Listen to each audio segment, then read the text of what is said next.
Hey mama, are you a multi-passionate mom who is juggling all the things, nursing a baby, battling laundry, trying to keep it together and keep a spicy marriage, and feeling like you're feeling all of it? What's up? I'm Ashley Carroll. I'm here to hold your hand through this process because I believe when you're ready to take control of your life, beat the limiting excuses, step into your own power, you can not only survive, but you can thrive. But you're gonna have to show up for yourself. It's time for me to tough love your way through prioritization, taking self-care seriously, getting rid of excuses, reconnecting with your family, kids, and spouse, and quite honestly, learning to love the chaos because the glory is in the journey. It's in the mess. In this podcast, you will find balance for busy mamas, navigating mom guilt, time management strategies, and everything in between with no fluff and lots of fun. Let's go. Hey guys, what is up? I hope you're having an amazing week so far. Hopefully not stressing out about the holidays. If you are new around here, I'm Ashley and I am super excited to be digging into the muck, the mess that is motherhood, marriage, and just nourishing our minds. Because with all the things that are in our heads constantly as women, as mothers, like maybe you need a little help navigating through the cobwebs. And that's what I'm here for. So I'm so excited that you're choosing this podcast to listen to today and that you're taking the time to pour back into yourself. So today we have been doing an Unstuck series where we're talking about things that we just struggle with. That, like right now in this season of life, we just feel stuck. We feel like things are not moving forward. We don't want to continue saying, that catchphrase of like, this is just the way it is, and telling ourselves those lies and believing that there really is no way out of the season or the circumstances that we're in. And so today I want to go further, continue that conversation, and we're going to focus on perfectionism, procrastination, and fear. Those are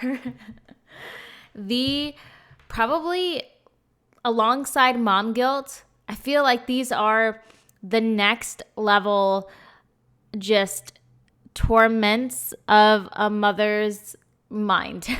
So let me know, raise your hand in the car right now if you feel like you are stuck in perfectionism. And it's such a good, bad habit to have, right? Like perfectionists want to nail things 100%. Like you guys want to get it done. You're going down to like the minute details. You want everything to be perfect. And so maybe at a project that you have, like you're just like that star student in school. Your projects were like immaculate. But perfectionism can also be paralyzing. So it's this bittersweet like character trait that we have that is also awful, right? Like it drives you to be a good mom, but at the same time, it makes you fearful of being a mom. And so like, what has perfectionism kept you from doing?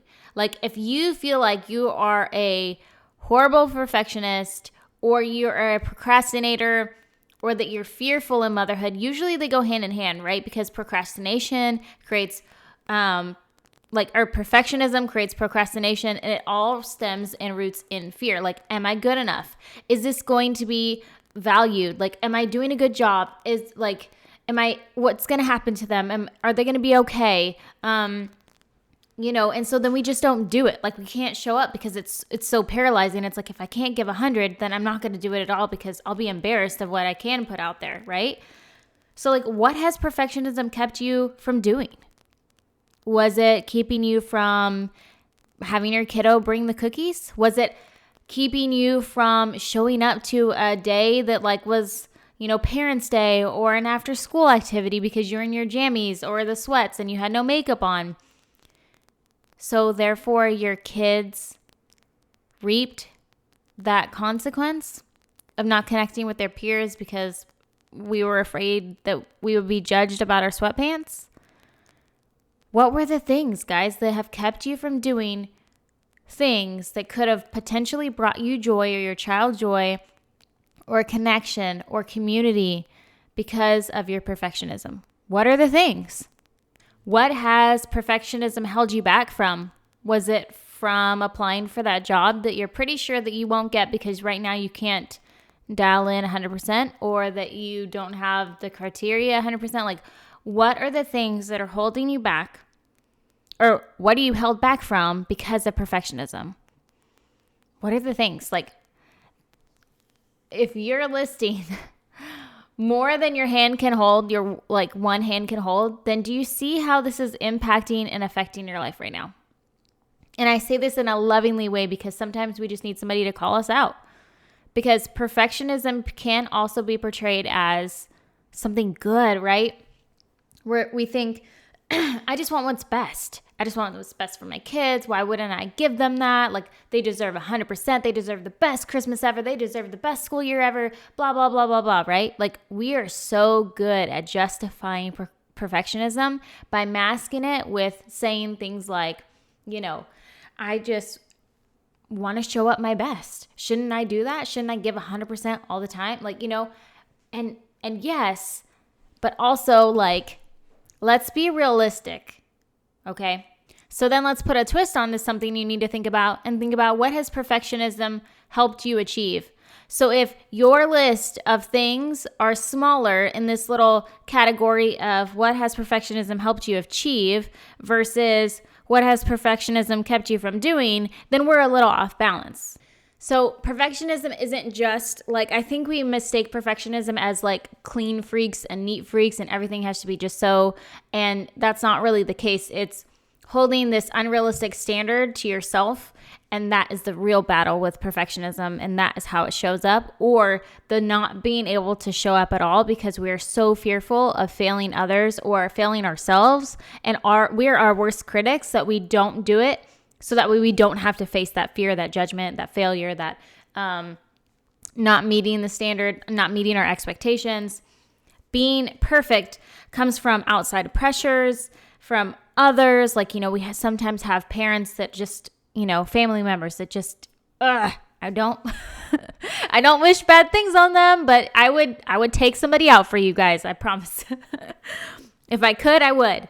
But sometimes we have to deal with those people in our lives, and we have to learn how to filter that out. And when you've heard it all your life, it's hard to navigate what's true and what isn't because you've been told that your entire life. And when you're repeatedly spoken to a certain way, you start to believe that that's your truth. Being perfect comes from our idealization of how we should show up, how we should be, how we should mother, how we should function throughout the day, right? And we should ourselves to death because we're seeing everybody else doing life, and we so badly want to do life so well that because we can't do it in this way that we think that other people are showing up, we don't do it at all.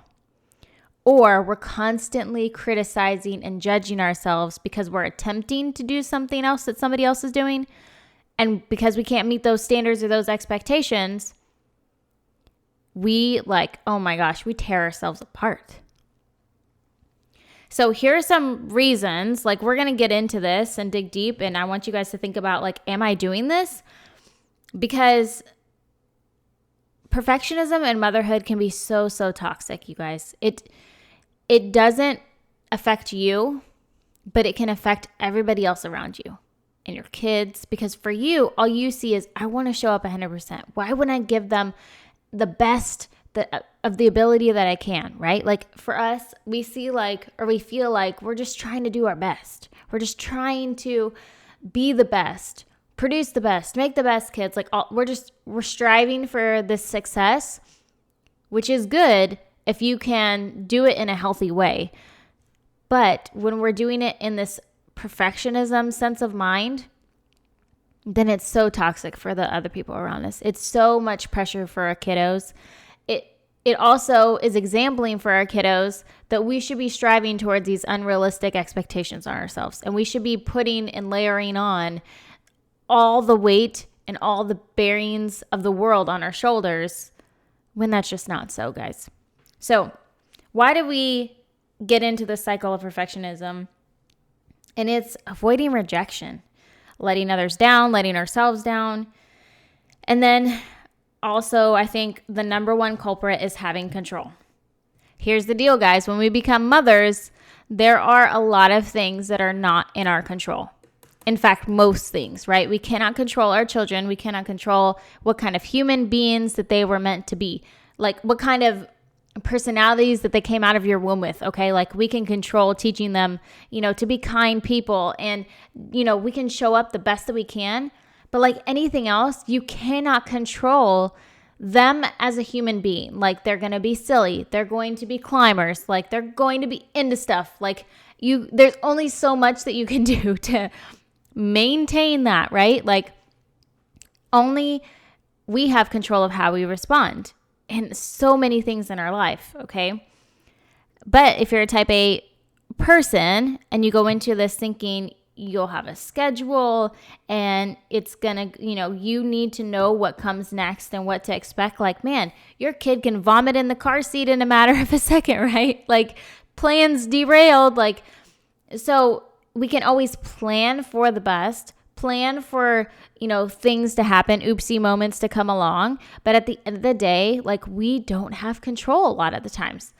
Kids are kids. It's a crazy life. It's nuts. And sometimes our days, go well. And sometimes there's a temper tantrum in Target and we have to ditch the shopping cart, head back home and go home for an early nap that we didn't plan on having to do. But it is what it is, right?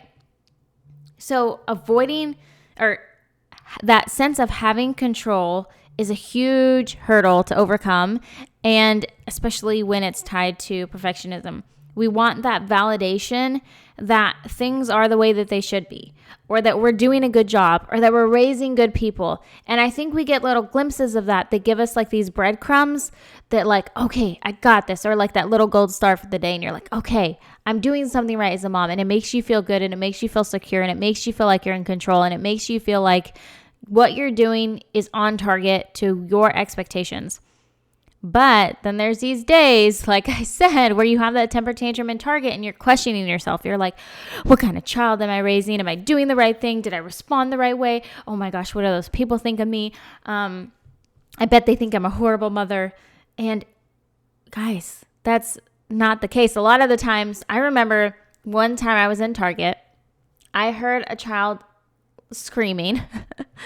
And I think that they were like also running around the aisles. And I recognized the mother that was with them. And I ended up just being like, hey, what's up? Like, we totally don't have a friendship relationship. Like, we're acquaintances. We've seen each other at church. No big deal.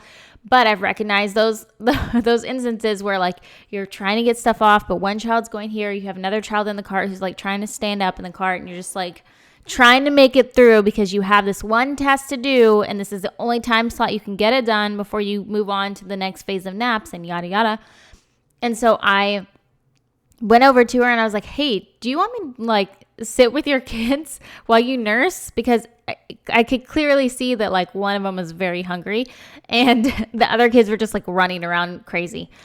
And so I was like, hey, like I could hear you an aisle, a couple aisles over, and I noticed I knew you. And so like, hey, like, let me just sit with your kids, or I'll walk the aisles with your kids while you sit down and nurse. And then I did that and it was like, all right, cool. And then when she was done, it was like, all right, we'll move on. Like, I think that we can see the SOS signs in each other and we can help each other out, and we do it without judging each other. And if you do judge another mother, it's human nature. We do it and then we move on. Like, I'm not going to stress about the fact that my kid had a temper tantrum and how I responded, because at the end of the day, it's my relationship with my child. So you can stare at me all you want. You can judge me all you want. And even if I make a mistake, it's still my relationship with my child. It's not their responsibility to worry about what I'm doing at home. I will go home and apologize to my kid. I will, come to the realization, and I'll have those conversations, but that's my relationship. I don't need to worry about what other people think, because at the end of the day, like it doesn't tie me up. It doesn't tie them up in anything, right? It ties me up. It bonds me up. It gives them the control, not me. So anyways, that was a soapbox of a thing. But our high expectations for motherhood are not going to always be met in motherhood, because they just aren't. Like, sometimes we're good at some areas and we're not so good in some areas. And sometimes we want our picture days to go a certain way and they don't go a certain way. Or sometimes we send our kid wearing a shirt that says something inappropriate to picture day, and sometimes we don't. Like, did you guys see that meme? That was hilarious. So we have no idea if we're doing things the right way. We just have to trust in ourselves that we are doing the best that we can. and that our kids are going to turn out right. And this is where I want to tell you guys, instead of taking on that, I got to be perfect, I got to do things the right way, I got to do things to the best of my ability, I want you to take on the good enough mentality. Everything that you say moving on out is good enough. I want you to just be like, I am going to pack the kids' lunch today and it's good enough. I want to show up for my kids today and I'm going to be good enough. I want to love on my kids. I'm going to do Christmas with my kids. I'm going to show up to the play date and I'm going to be good enough. It's going to be good enough. It's going to show them that we are good enough. Like, taking on that mentality will give you a lot of freedom in that you have grace and you have the ability to make mistakes, to fall short sometimes and still be a good mom. You are still a good mom because you are good enough. And what you give is good enough. And how they receive it is good enough. And what they do with that is good enough. Failing is not bad. In fact, it's exempling for our kids a really good trait in them, right? Because if you are putting all this expectation, all these standards on yourself, then they're seeing that mommy is, getting down on herself when she doesn't meet it. And, they're watching you.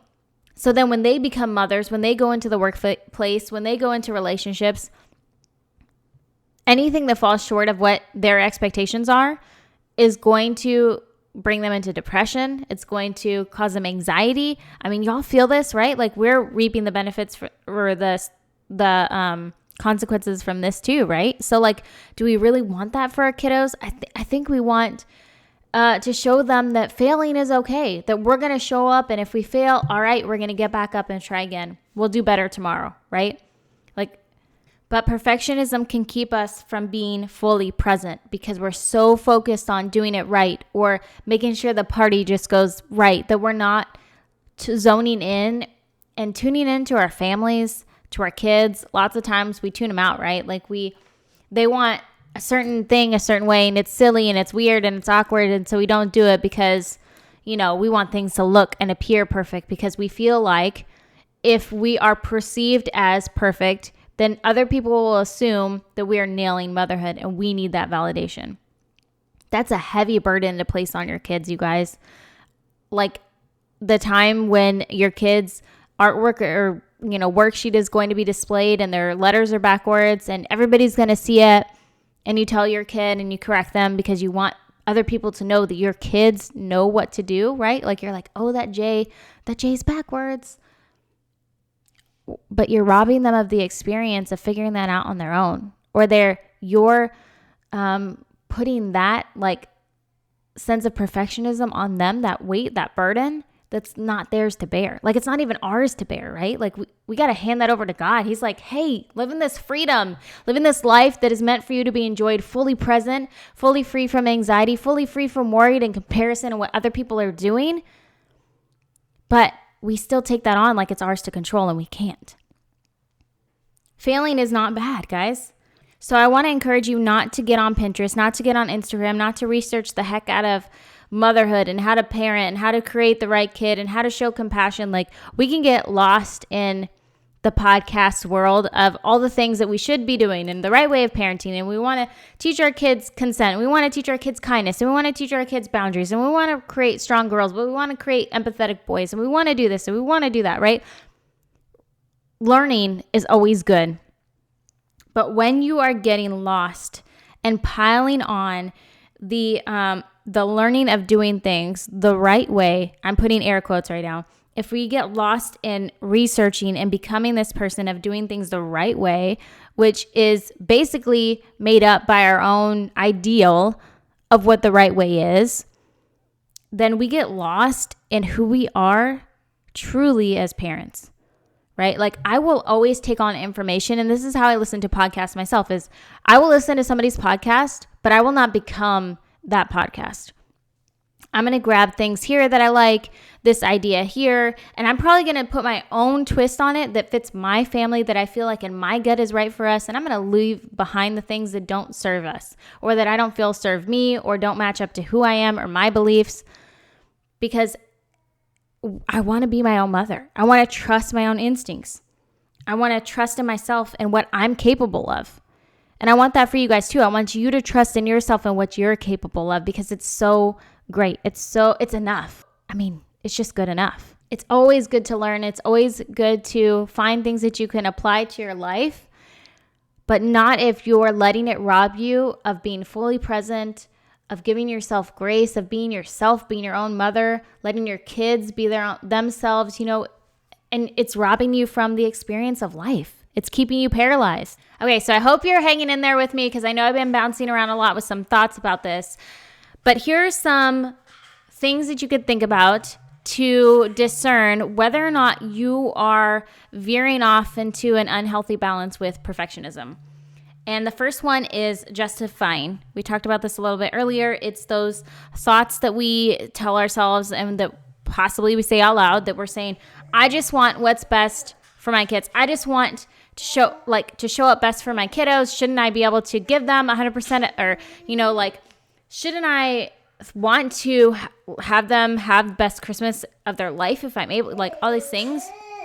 Yes, we should be able to do those things if we can expect that it's not going to be perfect. Now, if we are saying those things and we truly want everything to go just so, and we don't give any space for ourselves for error or for just life and fun and joy and letting loose, right? That organic stuff that happens in motherhood that is oftentimes like a blowout, or like a diaper blowout, or we can't laugh about it because it derails us completely because it wasn't in our plans.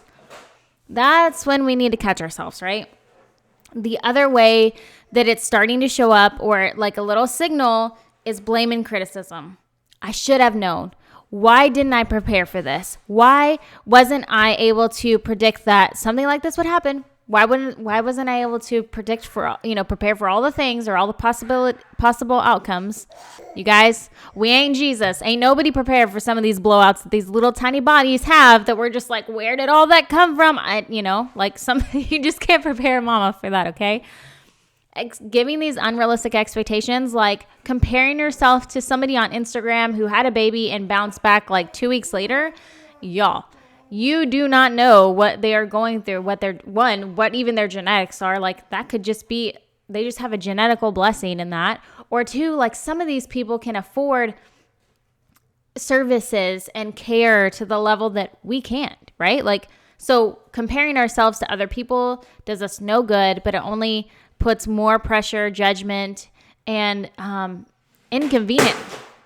Sorry, my toddler's awake. Inconvenience on ourselves, because we're placing that perfectionism on ourselves, and it reaps into everything that we do, guys. I want you to live in the freedom, because as a type A person who liked control, I liked knowing what the day was going to be. I liked planning things out. But when I started to take on this good enough mentality and to just go with the flow, man, there was just so much freedom in that. And I was able to live more fully and more present and just with more joy and less stress and anxiety.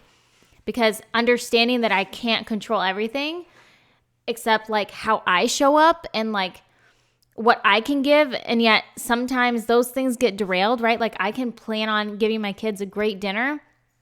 And sometimes things happen throughout the day to where it's it just can't happen. I planned for the dinner. I wanted it to be healthy, and now we have to go through Chick-fil-A. And you know what? That's good enough. And that there's so much freedom in that. So the last one is catastrophizing. And it's that thought of not being able to move forward because you're already thinking of the worst. We're going to go to you want this dream picture perfect visit to Santa's village. You wanted this dream picture perfect visit to the pumpkin patch, and you were met with hungry babies who sat in line too long and didn't want to wait it out. Then you had to turn around and go back home, but you want this magical experience. It was supposed to be perfect, right? And it doesn't go that way. Y'all, that's okay. Do not put that pressure on those babies. Take them out of that line. Go get Chick-fil-A. Have a movie night at home and call it good, because at the end of the day, they don't care. Go around the neighborhood and do lights. Who cares? It's good enough, right? Who says Who says that going through like a drive-through light or having the Christmas card picture is what creates a good mom? It doesn't. You can send me a picture of a mom doing this like immaculate photo, and I still wouldn't want her motherhood because maybe her marriage is shot.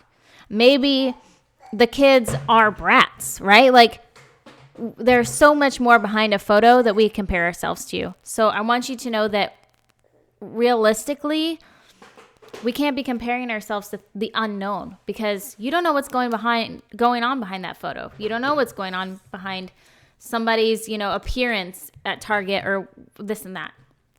So I want you to just live in that freedom and that good enough mentality because you are good enough. Your kids are going to feel good enough. I mean, and honestly, I don't know what else to say, but that should be good enough, right?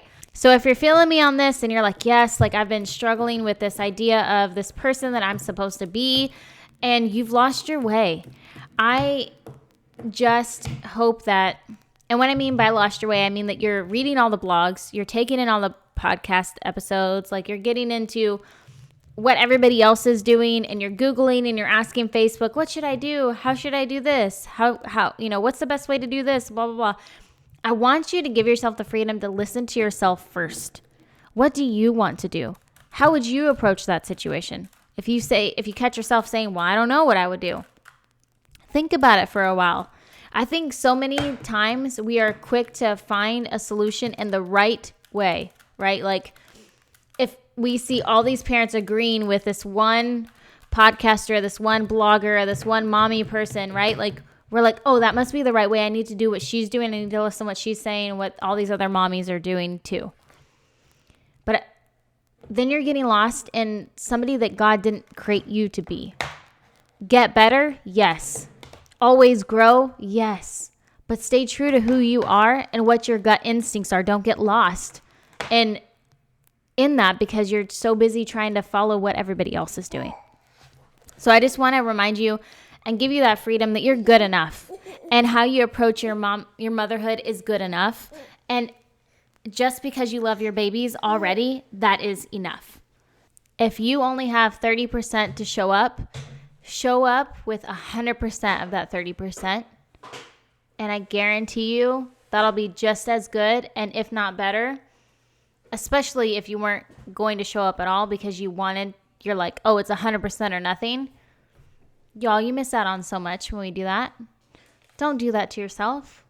And I say that all these things out of love. Like, I feel like if you know me and if you listen to this podcast, that is the main basis, is this tough love approach, because I like to tell you those things. And then let's talk it out. Like, let's have conversations because there are nuances to these situations, right? Like, it's a touchy subject, mother. Don't tell me how to mother.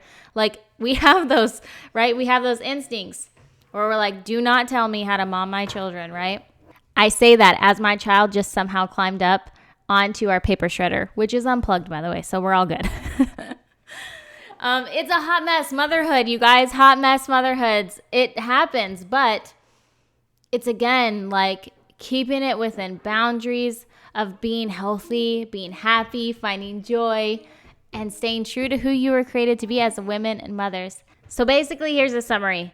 If you have only 30% to show up, just show up 100% of that 30%. Don't wait around for your gauge to get to 100 before you choose to feel like you're good enough to attempt to go into whatever it is that you need to go into that you feel like has to be 100%. Take on help, take on new things, new ways of learning, but don't let it cloud your own intuition and your own judgment of what you think and what you really want as a mother and how to show up in all areas of life, right? Because we can do that in all sorts of different ways. And then let's take on the good enough mentality and tell yourself that every time you show up, until you remember, until it's ingrained in your brain that you are good enough in all things that we do, right? It's good enough. I'm good enough. If you give 100% of that 30%, even though it's 30%, y'all, that is more than most people do a day because they're too afraid to take a step forward because it's not good enough, right? But it's better to have showed up and failed than to not have showed up at all. It's better to showed up and given that 100% of that 30% than to not have given anything at all. So do the thing, let it be messy, find the joys, you got to let loose, let go, give yourself grace and understanding, and let go of those unrealistic expectations, y'all. All right, guys, if you found this useful or helpful in any way, I hope that you share this with another mama who would find it useful as well. Make sure you go and, share this little podcasty episode on your Instagram apps and your interweb Facebook pages and all that good stuff. So I appreciate it. I hope you guys are, and I will catch y'all next time. Dude, stop pressing buttons. What are you doing?